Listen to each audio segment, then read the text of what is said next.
Ephesians 4:31 and 32. Let all bitterness and wrath and anger and clamor and evil speaking be put away from you with all malice. And be ye kind one to another, tender-hearted, forgiving one another, even as God for Christ's sake hath forgiven you.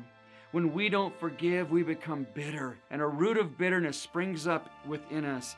And the book of Hebrews says, and thereby many be defiled. Bitterness is like a poison that flows through a person. There's unforgiveness, they're not dealing with it, and it's like this poison that begins to flow through a person. No one can see it, but it's there. And then there's anger. Anger's like a slow burn. Anger's like when you fill your wood stove up with wood and you got it burning really hot and you just shut it down. Shut all the oxygen off to it. And then here comes one of your little kids, and he opens that fireplace, he opens that stove, and the oxygen goes in, and the flame comes out. Boom! All of a sudden, that wrath turns from a slow burn to anger. And they see the anger in the moment that never matches the problem. Why does this anger in the moment so much bigger than the problem? Because of unforgiveness.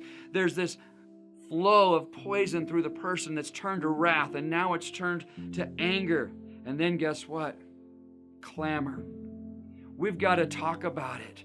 And we've got to fix it. We've got to explain why we're justified in our bad behavior. And then evil speaking. Now we've got to start picking apart other people around us. And this all goes back to unforgiveness, which turned to bitterness, which turned to wrath, which turned to anger, which turned to clamor, which has now turned to evil speaking. And then after that comes malice. And malice is when I just want bad things to happen to those bad people that did me wrong. And you know what malice will do? It'll just eat you alive.